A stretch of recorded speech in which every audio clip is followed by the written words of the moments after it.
안녕하세요. 저는 원스패밀리 셋째입니다.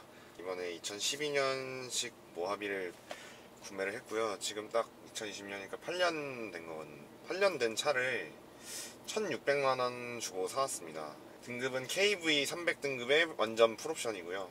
신차 출고가가 그때 당시 4,800만원 정도 였었던 것 같습니다. 차의 특징은 이제 상시 4륜이고 바디온 프레임에 버금 가는 견인력을 가지고 있고요. 우리나라 차들 중에선 최대 견인력으로 알고 있어요. 국산차 중에서는 3000cc 기통이다 보니까 차체가 굉장히 무거운데도 불구하고 경쾌한 가속 성능을 보여줍니다. 감가가 이제 많이 되고 있어요. 이 차들 이제 연식이다 보니까 많은 분들이 이제 더 뉴 모하비를 많이들 찾으시고요. 약간 예전보다는 좀 덜해져서 중고차 값이 많이 내렸습니다.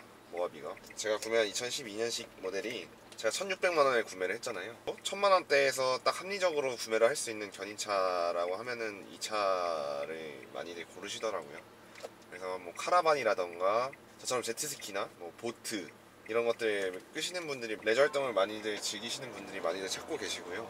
데일리로도 쓰기에 전혀 부족함이 없기 때문에 지금 굉장히 만족을 하면서 잘 타고 있습니다. 승차감은 좀 확실히 하드한 것 같아요. 제가 이전에 탔던 차가 렉스턴2라고 말씀을 드렸는데 그 차보다도 훨씬 하드합니다. 렉스턴2가 제가 탔던 거는 멀티링크 모델이었거든요. RX7 그 차보다 더 안 좋습니다. 승용차만 타셨던 분들이거나 아니면 모노코크 SUV를 타셨던 분들은 승차감이 너무 단단해서 깜짝 놀라실 수도 있을 것 같아요. 저는 좀 깜짝 놀랐습니다. 저는 그 전에 그래도 무쏘 스포츠랑 렉스턴이랑 이렇게 바디온 프레임 차들만 승차감이 그렇게 좋은 차들은 아니었거든요. 그 차들도. 근데 그 차들보다도 이 차가 더 안 좋은 것 같아요. 이거는 에어서스 달린 차들은 약간 승차감에 대해서 좀 말이 많은데요.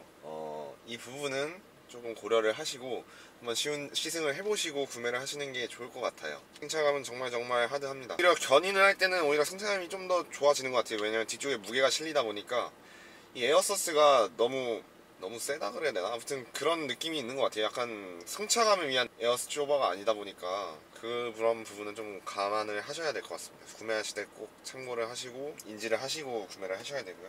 이 차는 2012년식 모델이긴 한데 옵션이 굉장히 많이 들어가 있어요. 요즘 차들에 비해서는 뭐 자율주행이나 뭐 그런 건 전혀 없지만 그냥 일반 크루즈랑 그 다음에 페달 이거 조정하는 것도 있고요. 뭐 메모리 시트 이런 것들 다 있고 그때 당시 그래도 5천만원 가까이 하던 차이기 때문에 아직까지는 굉장히 편의 기능이나 그런 것들이 잘 돼 있습니다. 그리고 무엇보다도 6기통이라서 정말 정숙해요.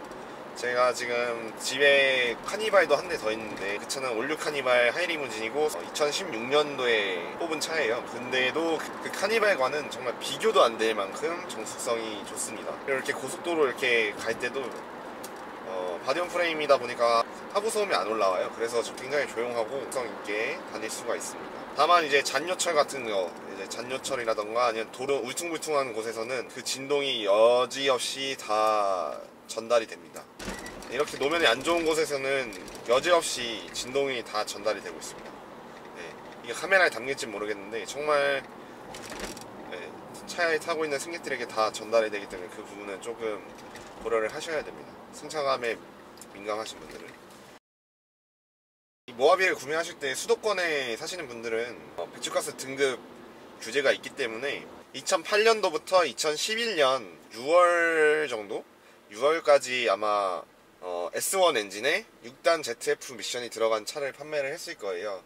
그 다음에 나온 게 이제 S2 엔진에 현대 파워텍 8단 미션에 DPF가 장착이 되어 있는 차가 지금 제가 타고 있는 이 모델이거든요. S1 엔진은 모하비와 S2 엔진의 모하비의 가장 큰 차이점은 이제 배출가스 등급이에요. 배출가스 등급이 S1 모하비는 유로4 기준에 만족을 하는 차량이고 배출가스 등급은 4등급으로 분류가 되고 있고요.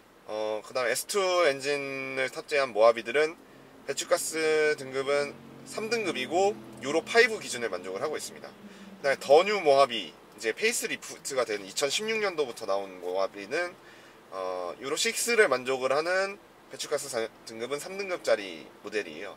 얘네들의 가장 큰 차이점은 이제 배출가스 등급이 4등급, 3등급, 3등급이고 가장 좀 민감한 문제가 환경개선 부담금이라고 하는 세금이 또 있어요. 이제 디젤차 중에서 DPF가 장착이 안 된, 매연저감 장치가 장착이 안 된 차들은 환경 개선 부담금이라는 걸 내야 돼요. 이제 초기형 모하비, S1 모하비가 이제 DPF가 장착이 안 돼 있기 때문에 5등급은 아니지만 환경 개선 부담금 부과 대상입니다. 근데 그 비용이 좀 세요. 서울 기준으로 1년에 한 20만원에서 한 30만원 정도 냈던 것 같아요. 제 기억에. 제가 렉스턴 탈 때는 그 정도 냈고, 근데 아무튼 부과가 된다는 겁니다. 남들 안 되는 돈을 나는 내야 된다는 겁니다. 그 초기형 모하비들은. 예. 아마 각 지방마다 다 조금씩 있을 거예요. 그거를 좀 감안을 하셔야 됩니다. 감안을 하시고, 이게 유지비가 더 들어가는 거다 보니까 이게 1년 2년 타고 말 거면 상관이 없는데, 좀 그래도 난 좀 한 3, 4년, 4, 5년 이렇게 탈 거다 하시는 분들은 구매를 하실 때 조금 더 주시고 그냥 맘 편하게 3등급 모하비를 구매를 하시는 게 좋을 것 같습니다. 그리고 이제 4등급 차들은 제가 서울시에서도 계속 발표를 했는데 아마 조만간 더 1, 2년 안에 지금 5등급 차들이 못 다니는 것처럼 뭐 미세먼지가 심해지면 아예 못 다니게 한다든지 그런 규제가 있을 것 같아요. 왜냐면 걔네들이 검토하고 있다고 뉴스 기사를 봤거든요, 제가. 네, 그러니까 나는 서울에 살고 뭐 나는 수도권에 살고 좀 서울이나 이런 데를 왔다 갔다 많이 해야 된다, 업무상 차를 이용을 해서 서울도 왔다 갔다 해야 된다 그러시는 분들은 2012년형 이후 모델들을 구매를 하시는 게 더 나을 것 같습니다. 이 모하비의 고질병이 2012년형 이후 모델들의 이제 고질병에 대해서 말씀을 드릴게요. 이 차를 고르실 때 엔진 커버를 열고 S2 엔진, S1 엔진도 마찬가지고요. 오일 필터 하우징에 누유가 있는지 없는지를 한번 보셔야 된다고 하더라고요. 그래서 웬만한 없는 차를 구매를 하시는 게 맞고, 2012년도 이후 모델들은 현대파워텍에서 만든 8단 미션이 들어가는데 그 8단 미션의 고질병이 솔레노이드 밸브가 고장이 잔다고 하더라고요. 그래서 수리 이력이 있는지를 좀 확인을 하셔서, 그게 고장이 나면 뭐가 문제냐면 변속 충격이랑 변속 지연 현상이 발생을 한대요.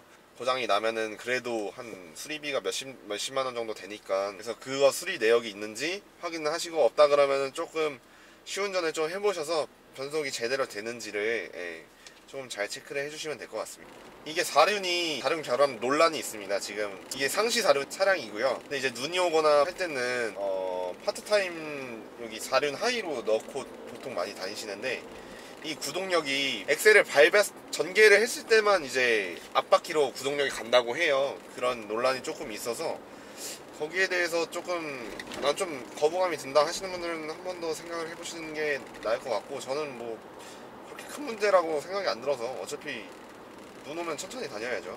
천천히 내리막길도 천천히 다녀야 되고. 네, 어쨌든 좀 이 영상 제가 많이 부족하지만 이 영상 참고하셔서 좋은 차량들 구매를 하셨으면 좋겠습니다. 앞으로 이 차 운용을 하면서 뭐 생기는 정비 내역이라던가, 견인차로는 아직 한 번밖에 안 해봐서 그렇게 한 번밖에 좀 단거리밖에 안 다녀봐서 아직 잘 모르겠는데, 앞으로 계속 다니면서 어떻게 얼마나 좋은지 한번 느껴보고 다시 한번 영상 올릴게요. 감사합니다.